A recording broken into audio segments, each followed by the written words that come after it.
Welcome to the Early Access Podcast, Episode 7. It is, I usually write this down, October 8th, 2019. I just found out 2 days ago on October 6th, it was the 6th year. Yeah, I started in 2013. It was the 6-year anniversary of me creating my Twitch channel. 6 years later, I am no longer a professional Twitch streamer, but it was something that I noticed just to give me a little bit of a reference as to how long I've been doing this. Fire Punch tweeted out at me the other day, too. He has been subscribed to my Twitch channel for 57 months, which is a little more than 2 years. Wait, no. Two years is 24 months. A little more than 4 years, which is an absolutely insane amount of time. So shout out to my man, Fire Punch. We got a lot to talk about today. In particular, Kueller wanted me to tell the story of the coins that I was lugging around Japan. But I just got to let you guys know that Northern California right now is under the threat of losing electricity almost everywhere. And so in the event that this episode gets cut short or the stream gets cut off, which, by the way, we are starting the stream now, Tuesdays, twitch.tv/StealthShampoo at 8 p.m., so I don't have to go to bed so late after processing the audio for the show. But Northern California is under threat of losing absolutely all of its electricity. And so I am absolutely prepared for the end times. I've been preparing for the entire day. I have GoPro batteries charged, so in case anything insane goes down, I'll be able to record on my GoPro. I have battery packs that'll be able to charge my phone 32 times over. I have Pokemon cards because they don't require any electricity to play. We got stocked up on candles. I got a jug of water. I have beans all over the place. Most importantly, in case it gets to that point, I am ready to pillage and defend my base. So we got scissor sticks. I got knives in all over the house. I got a pair of scissors right next to me just in case someone were to come up to me during the show and start trying to pillage early. If it goes down, I don't have any guns because this is California, but I'm ready to go. And the first place is everyone's going to be going out to Costco. I'm going to the card shop because Pokemon cards are going to be the currency of the future. I mean, think about it. My Oculus Quest is going to die after 2 to 3 hours of gameplay, so we're all going to be needing to do something. So I am going straight to the card shop. All right, this electricity is down. They say it might be out for 5 days. You give me 3 days, and I am out at the card shop ripping Hidden Fates tins off the walls. So just in case the show goes down, that is what happened. I actually have a snippet here. PG&E says it's turning off power at 800,000 customers in 34 counties starting after midnight Wednesday amid forecasts of windy, dry weather that create extreme fire danger. Southern California might also be impacted also. And it could be out for 5 days is what I'm hearing. And because I'm in an area that might not be affected by this, I'm expecting people to come try to pillage my shiny Charizards out of my house. So I'm ready to defend myself if any of you guys were thinking of breaking in. So Kueller and I, as you guys know, went to Japan about 2 weeks ago now. And this was a story I didn't manage to get to on the last episode. But this took up the majority of our time having to deal with. And it was an extra stressor. So when I go on vacation, it's not, I mean, it was nice to be out on vacation to Japan, but we aren't staying in nice hotels and getting taxis everywhere and eating in like super fancy restaurants. Like I'm out on vacation, but it's more like I'm traveling. I know you travel when you're on vacation, but I'm not really pampering myself when I'm out there. So we had to carry by hand. We helped Kitty move out, which was the first thing. It was a whole day of moving out. So a whole day of cleaning out the apartment, of picking up just the worst filth and grime I've ever seen in a living environment. So she had a studio apartment to herself, and there was a lot that needed to be thrown out, things that we weren't able to sell, and we needed a time extension because we were like 3 hours late to having taken everything out. The elevator, of course, because Japan, very tiny, so we didn't have enough space in the elevator to take all her furniture down. So I had to walk it from the 4th story down. You imagine you got to do this to like a queen size mattress, to a couch, to various glass tables and lots of terrible stuff. So we're exhausted after moving out for an entire day. And one of the things that we had to move out was this literal jug of coins. Now, in Japan, for those of you who don't know, they have yen, and yen is coin money up until $10 or 1,000 yen. I'll just talk about it in American dollars because everyone seems to understand that. So, obviously, we got the $1 bill, the $5 bill, and the $10 bill. Japan only has the $10 bill. Fives, ones, 50s, 10 cents, and a penny are all coins. There's also 5-cent coins. So they have all of our coins, and in addition, dollar coins, $5 coins. And when you accumulate coins over 4 years in a vase or in a big jar, it becomes really heavy. And one of the reasons she collected this many coins, she told us, was because paper money is a lot easier to deal with, obviously. You don't want to be carrying around coins. It jingles in your pocket, and they're hard to count out. So what Japan does to resolve that issue is a lot of times, especially on like the train systems, you'll pay via a digital card where you just tap it and go, and you put money in it when you're not going to be holding people up trying to count out coins when you get on the train. And for that, you get a little bit of a discount. So you got cards to get on buses and all kinds of transportation. People, of course, have credit cards and all that stuff. But when you're paying with any kind of bills, 10s or 50s or $100 bills, get coins back afterwards. She never wanted to stand there and count out coins and hold up the line. So every time she had coins, she accumulated them instead of spending them. Well, come 4 years later, I weighed it. And after we had gotten rid of, I'm not going to say a majority. What would you say, Kyo? Like 15%? A good chunk. We'd probably taken of the coins. So we started off with a bunch of coins, and we got to the airport. We probably got rid of like 15% of them. Like, remember, I would take handfuls out and like just put them in vending machines. Yeah. You also have to mention. So the airport was like the day after. It was kind of the day after we got the coins. At the beginning, we had to walk out with this giant bag of coins, and also, so the $1, the 100 yen coin is a really useful one because it's $1. It's kind of like what you'd expect here. It's something that you can use about anywhere, and so naturally, all of those were taken out of the coin bag and used in actual useful situations, which means the ones left were a lot of the 5s, the 10s, and the 50s, which are mostly useless in most places except for vending machines. We went to arcades, and the exchange will only take 10s. We went to ticket vendors, and they'd only take hundreds as minimum. Most places only took 100 yen coins as minimum, which we did not have. We had all the ones lower than that. So getting rid of these coins was actually an incredibly difficult night in Oita, where we spent kind of just running around seeing how we could spend all of these coins, carrying this gigantic bag around. You got to remember how many coins, like if you have a $1 coin, if you spend that $1 coin on something that, will give you 95 cents back, imagine how many coins comes from that one coin. These things multiply. There's an insane amount of them. And obviously, we're not just going to leave them there. Out in Oita, which means we couldn't just hand them out to somebody. Like that's the thing you normally do, is you just give it to some person. But there was no one in like need of money who could use the coins. If it's like an averagely reasonable earning person, it's just a nuisance to carry that many coins around. It's not really fun to give them that. We can't leave them. We have to go. We have to fly out of Oita, which was where we were at, to Tokyo. Those are very far apart for those of you who don't know. And so we don't have time to go to the bank. We don't have time to get rid of them before we get to the airport. So I end up spending, because of how many freaking coins there were and how many luggages we had to split them between, $450 in baggage fees because the baggage was overweight. And so we got rid of 15% of the coins by just sticking them in front of vending machines and drinking everything we can get out of them. And we still had 18 pounds of coins. You got to also remember, we're carrying around a computer. I won this computer from a VR tournament back in 2018, and I sent it to Japan. So we're carrying this full-size Alienware gaming computer. It's not like some cheap laptop.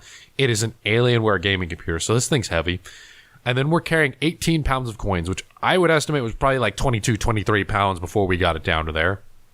You got to remember also, coins aren't an easy thing to carry. Like, it's not like carrying a brick. It's just a square. This is like it's a semi-liquid that it's gonna spill all over the place. And so after spending $450 transporting all this stuff, I mean, we did actually save a little bit of money by distributing part of that bag into my suitcase, which only had clothes because I only needed that much. Because the other thing was trying to fit it into a bunch of suitcases that were carrying like all the stuff that she had to bring back home since she just moved out, including again the computer, including tons of clothes and supplies and everything, all the things that even with everything we threw out, we had like 5 large suitcases, all of which were overweight, and that's why the cost with the whole thing, with the coins not helping in any manner, was like $450. And I think we saved like $50 by distributing the coins around, so at least it was something, but it still hurt. I helped pay for it, and we all kind of had to like just give all the money we had basically to get this.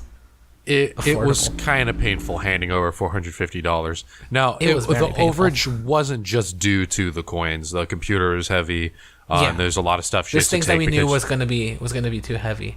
It's why, in retrospect, I really think we should have taken the train.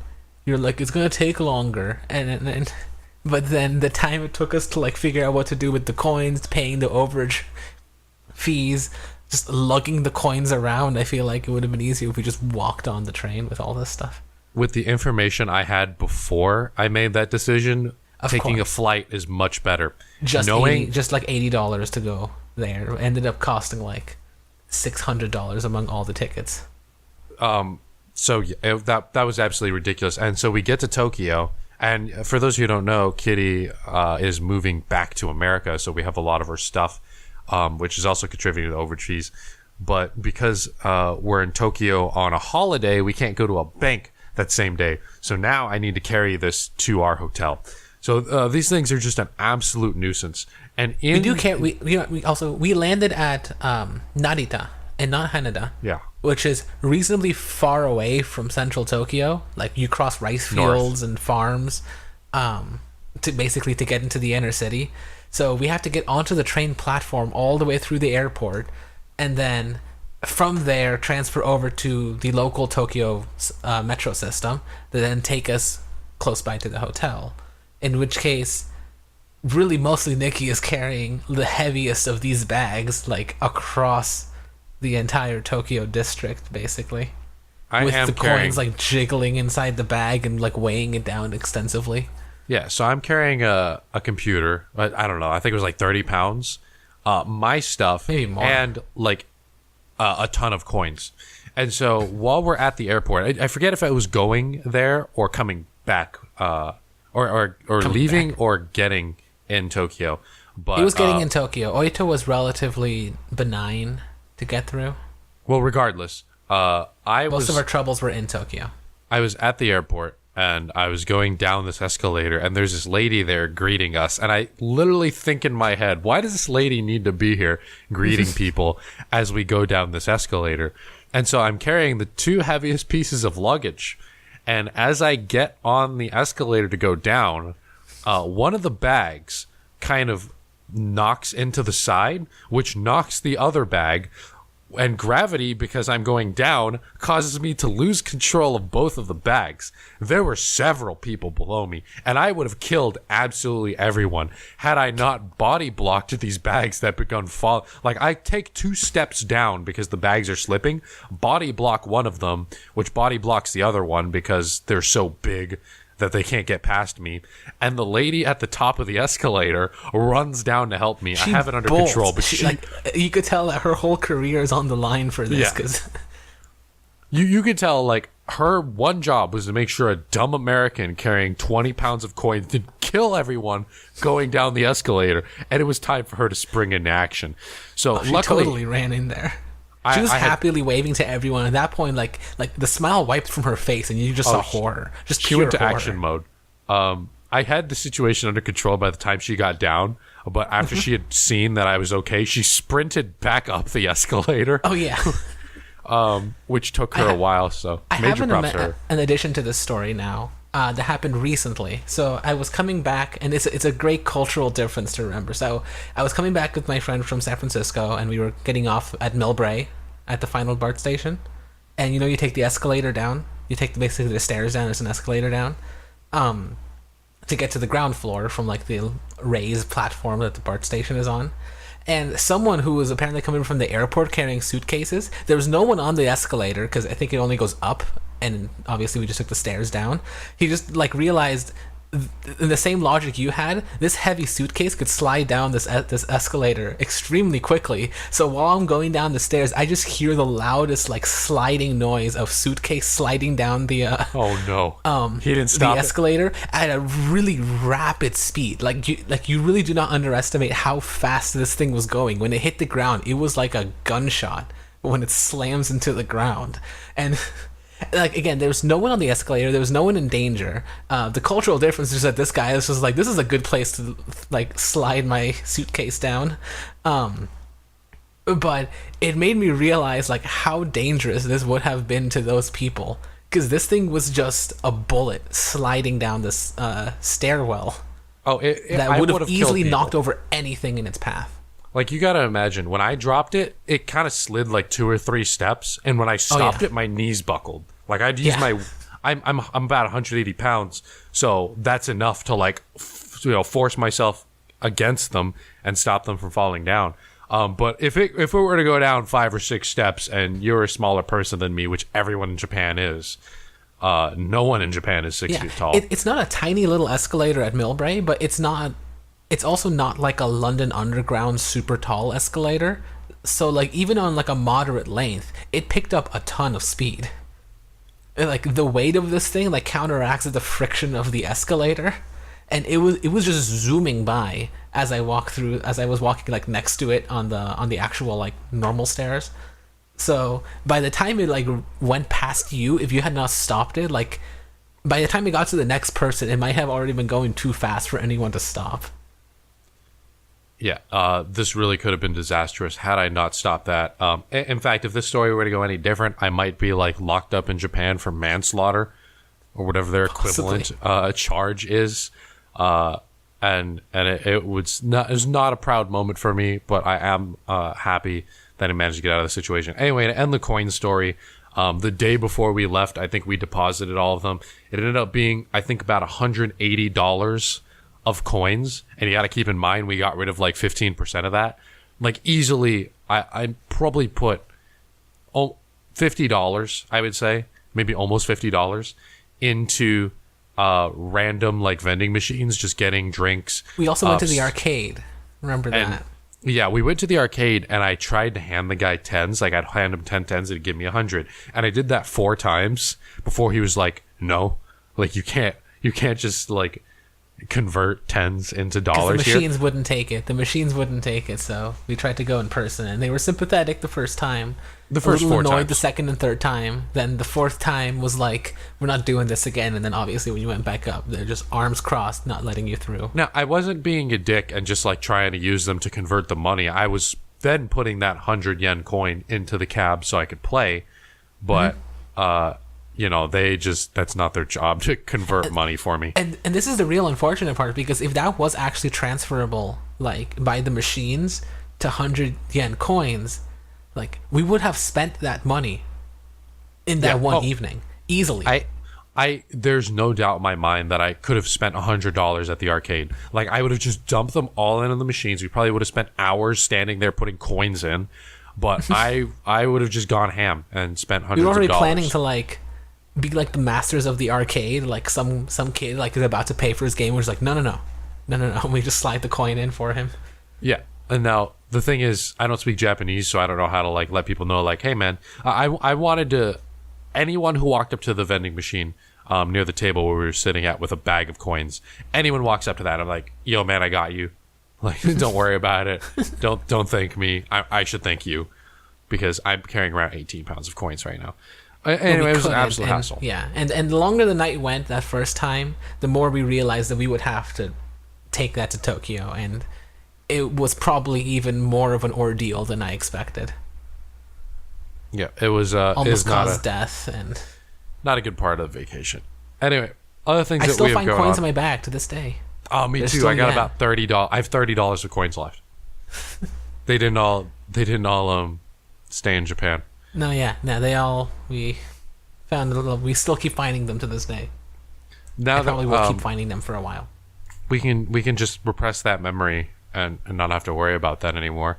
Other things that have been happening at my job, we have installed a VR fishing game, and this VR fishing game is one of the best VR titles. I'm not exaggerating, that I've ever played, because what they do is they actually go personally. The game developers, it's called Real VR Fishing, and they go out and they take 360 video of the area where you'll be playing.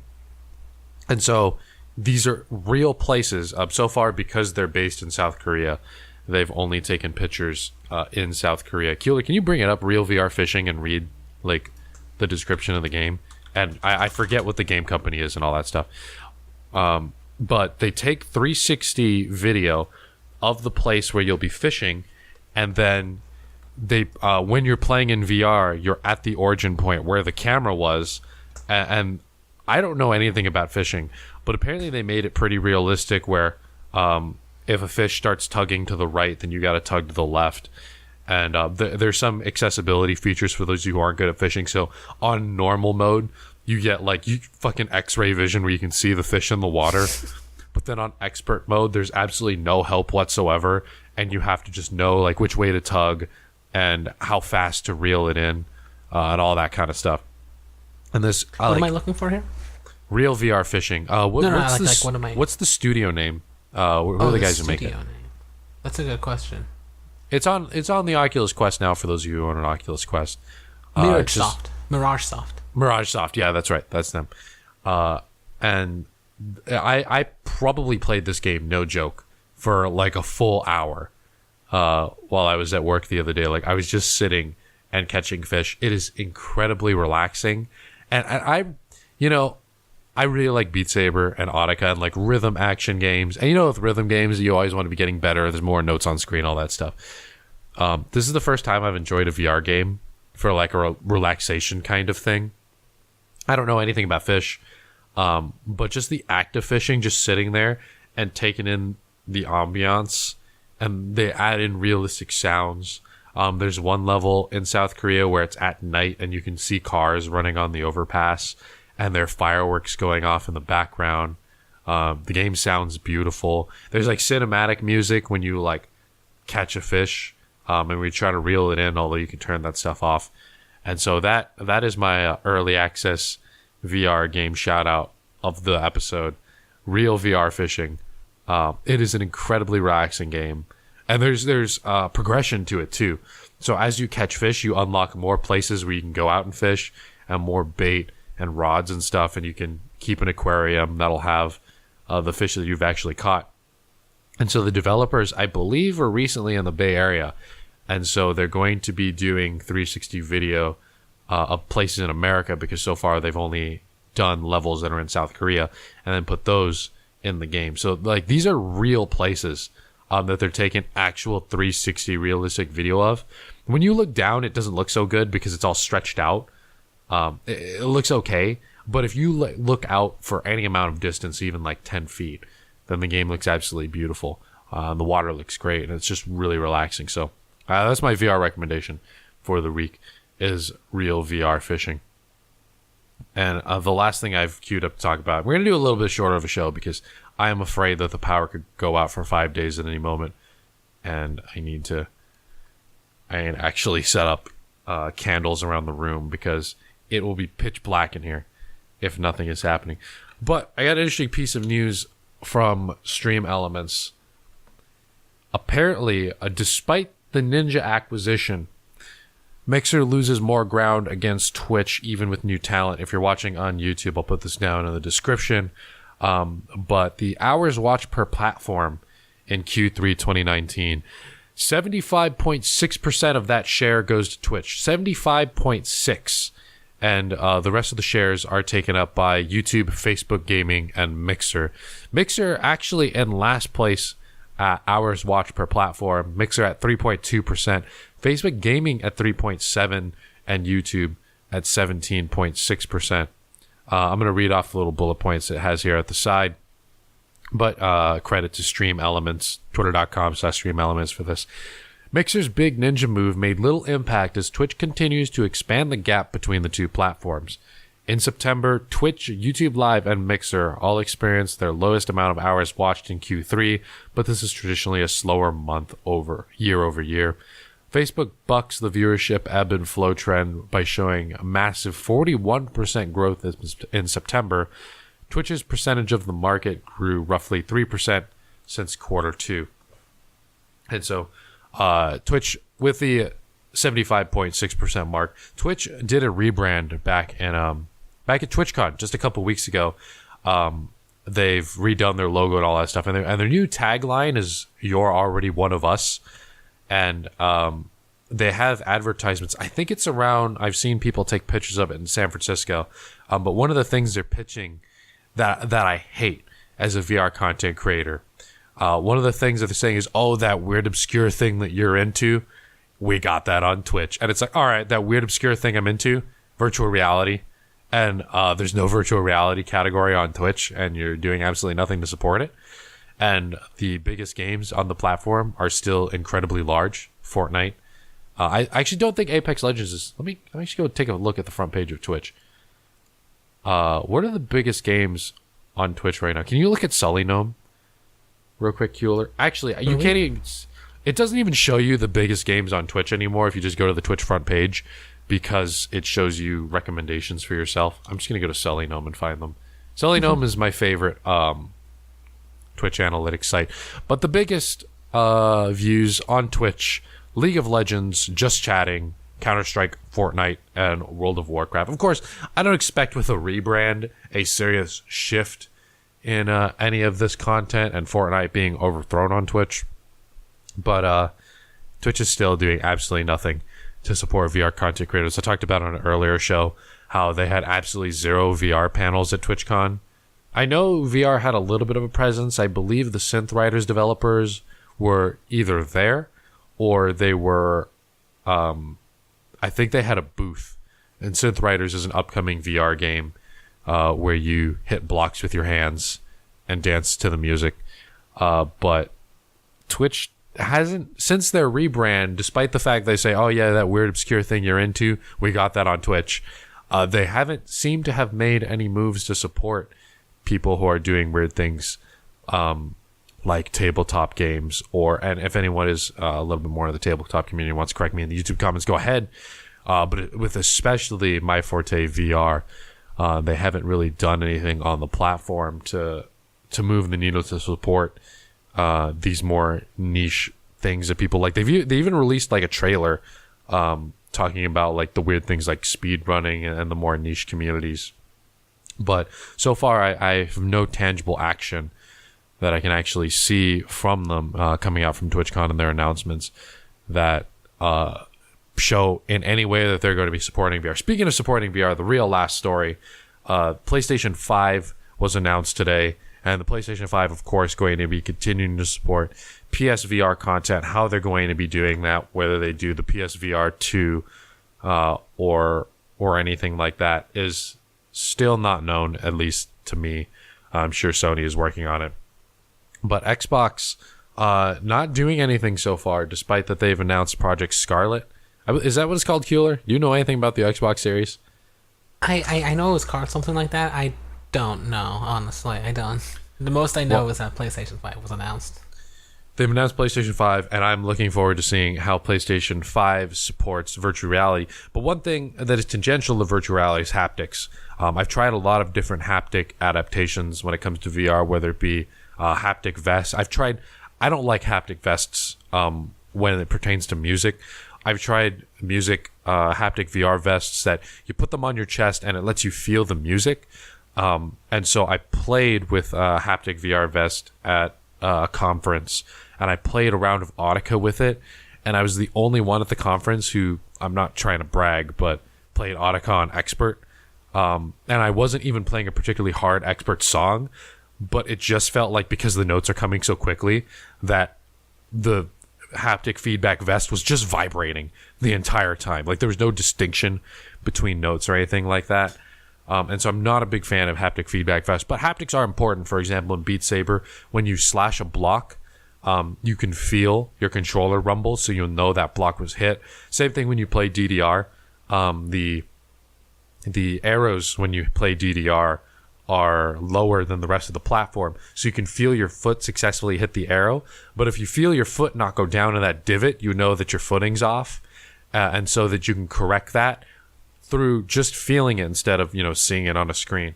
So haptics are important, is what I'm trying to say. And they announced for the PS5 that they are going to have different haptics on the PS5 controllers. So they're going to have it feel different than Rumble. It'll feel different when you're driving a car versus walking on grass. And the interesting thing that I really like, but there's also things that I don't like about this, adaptive triggers. So if you're, for example, firing a weapon that's on a hair trigger, that'll feel different than if you are pulling a bow. Because as you pull a bow at first, it feels very tense. It's a lot harder to pull that string initially than it is. And then at the very end, it kind of gives, for those of you who have ever done archery. And so the tension is released. And so pulling a bow, when you shoot on a PlayStation controller, you hit R2, the shoulder buttons, it'll feel different when you're firing a semi-automatic weapon versus pulling a bow and arrow. And so I'm interested to see how developers integrate that kind of stuff into their console games and make their experiences more immersive from a non-VR flat screen standpoint. But also, controllers are $50 to $60 right now. And so how much more expensive is this going to make controllers? Additionally, I play with a Scuff. I play with a modified controller with paddles on the back. How much more expensive are these modified controllers going to be? And when I'm playing Call of Duty multiplayer online, or I'm playing any kind of multiplayer online, I don't want that tension in my triggers. I want to pull the trigger as quickly as possible. So I can see from an enthusiast standpoint who only cares about performance that I won't want any of these things. And so I may need to disable these features, which I'm sure you'll be able to do on the software side. But overall, it might drive up controller costs, which I have a little bit of a concern of. And it could just make things more difficult for me as with these features. If I just don't care about them, I'm turning them off all the time. Games need to support that on the software side, or the PlayStation 5 will have to support that internally. And so that'll just be an extra cost that I just don't care about. It'll be new frills that for someone who just wants to play online, I just don't need to deal with that kind of stuff. So it'll be interesting to see. I have not gotten any hands on that content, but it was announced today, and the PS5 will be coming out holiday 2020 is where they're aiming at. I expect some kind of marketing with the PS5 to be going along with the Tokyo Olympics, because Sony is a Japanese-based country, and then of course they're releasing it in 2020. So we'll see how that goes. But I don't know if I'll be picking that up right off the bat. I picked up a PS4 launch day. I still have my launch day PS4. It's still going strong. But I don't know what I'm going to be playing when the PS5 comes out. Like if I'm going to be fully into VR, or if I'm going to be like fully diving into card games. That's what I'm doing right now. That's actually what I'm going to do during the end times. The 5 days that Northern California doesn't have electricity, is I can still play card games. I just need people to play with. And I have 2 hours of VR loaded onto my Quests. Well, I can plug them into my battery packs, but that'll drain pretty quickly. So I don't know if I'll be into PS5. I might just be into card games in VR, or maybe they'll release Bloodborne 2, in which case I will absolutely have to buy a PS5 because the Souls series of games is my favorite. Last thing also, Code Vein. If anyone has been playing Code Vein, I believe it is another Bandai Namco game, came out on, I know it's on Steam and a bunch of other, I think it's on other platforms, but I know it's on Steam. And that game looks very Soulsy. And I like those kinds of games. So if any of you guys have been playing Code Vein, let me know in the comments if you're watching this on YouTube. Give us a rating on Spotify and iTunes. And we're moving the Early Access podcast to 8 p.m. PST on Tuesdays. You can tune in at twitch.tv/StealthShampoo. Find us Spotify, iTunes, and youtube.com/StealthShampoo. I'm starving, and I need to get set up just in case the electricity goes out. So thank you guys for listening to the show. We'll be back next week, assuming the electricity comes back on, Tuesday, 8 p.m. PST. I've been your host, DJ Nicky from StealthShampoo. See you guys all some other time.